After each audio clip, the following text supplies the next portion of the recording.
5 prototype. And the challenge we had is to put exactly that into production. So again, quite a challenge to, even though the concept car was fairly realistic compared to some others, it was yet a challenge. And equally, we wanted to also bring the interior to the same standard. So from concept to reality, that was really what was at stake. Now the approach we had on this project was to obviously get inspired, reactivate our icon of the 70s, the Renault 5, but we got the inspiration from street cars, in fact.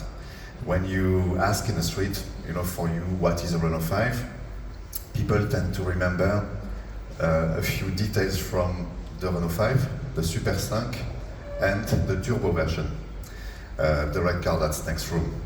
So in the collective memory, it's a compilation of three cars, in fact, the spirit of the Renault 5. So we tried to make an analysis of what was, cool and interesting about those cars. So the front lights, for example, are coming from the very first one. And I don't know if you remember this, but there was an amazing marketing stunt, a marketing coup in the early 70s when they launched the first Renault 5. They invaded some streets in Paris with many cars along the sidewalk, and they painted cartoon eyes on the front lights. So it made it instantly cute and desirable and vibrant and with a strong personality. And so that's what we try to do, with this highlight on the light, for example, like on a manga or a cartoon. So this comes from the first car and this marketing stunt, for example, but if you look at the wider shoulders, they come from the turbo, because the little Renault 5 was all sleek on the body side. If you look at this red underlining line running around the roof, that's coming from the turbo probably, even though the original 5 had a chrome detail in this area. So this today and in the future in the streets, on the roads, will make this car very noticeable, for instance. So you'll see as we will go around the car, with you a bit later in the workshops, you will notice, all those little things, those little details that actually make the car special. But it all starts with proportions. And proportions today make 50% of a good design. And since we have dedicated EV platforms, this allows us to reach ideal proportions. There's no compromise. It's dedicated to EV. We can put the wheels in the corners, we can have short overhangs, we can have design ratios, design proportions that are the best possible. So this takes us already to a good standard of a believable car, an attractive car, a well-executed design for a car. And if I go back to some details in the rear, again, we'll spend more time later, but there's a lot of little tricks, of course, like those long lights, wrapping around the shoulders, and so on, but there's a special focus on aerodynamics on the back of the car. A Renault 5 is not exactly an aerodynamic car, if you look at the little cars next room.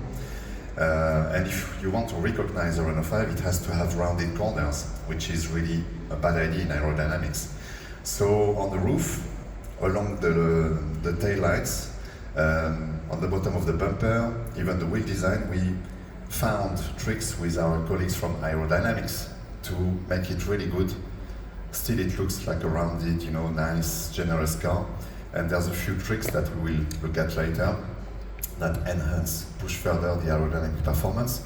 Just as an example, what we did on the roof, what we did on the light, what we did on the wheel design, they bring, in terms of autonomy, 8 plus 6 plus 8 kilometers of extra autonomy. So just doing a nice design and actually crafting everything carefully with aerodynamics in mind brings so much more autonomy, so it's very important for an EV car, obviously. If I zoom into the interior, because the interior was never shown actually as a concept car, well, same principle. We looked at the historical cars and we saw this two-layer dashboard, we saw these lines in front of the passenger with stitching, for example, and it existed on a few versions of the Renault 5. If you look at the instrument panel on the old car, it was a huge chunk of black plastic with counters and needles inside, and even you could see the screws, very 70s. And now it's becoming pixels, obviously, but same principle of a dedicated area that now looks more like a big smartphone, a big smart device instead of a huge chunk of plastic. But same logic of a basic, super functional, yet highly vibrant interior for the user. Same goes for the seats, and you will see that later also. We got inspiration from the turbo this time, because we wanted good side support, but also a generous, comfortable seat. So hopefully you will sit in the cars later, and you will experience that, I'm sure. So before handing it over, if I zoom out a little bit, we didn't want to create or to design a vintage-looking car. Maybe unlike some of our competitors, and it's of course very respectful what they do, we wanted to make sure that people from my generation, for example, would relate. This car would resonate with what I lived as a child or a teenager, or my first car was a Renault 5 when I drove around, for the first time in my life, and so on. So people like of my age lived those experiences. So it's talking to me. But if I think about my kids, which are yet still young, maybe they don't care so much. Maybe they are not even interested about these old cars. So we designed this car so that it will resonate also for younger generations for what it is, without having to refer to any of that backstory maybe. So that's why it's not a vintage design exercise. It's we are using an icon from our history, but we are designing it as a modern or even postmodern futuristic car. We have that in mind. And you could experiment something. If you do a close-up anywhere on the car, you frame anywhere, you will never see something vintage or feeling vintage.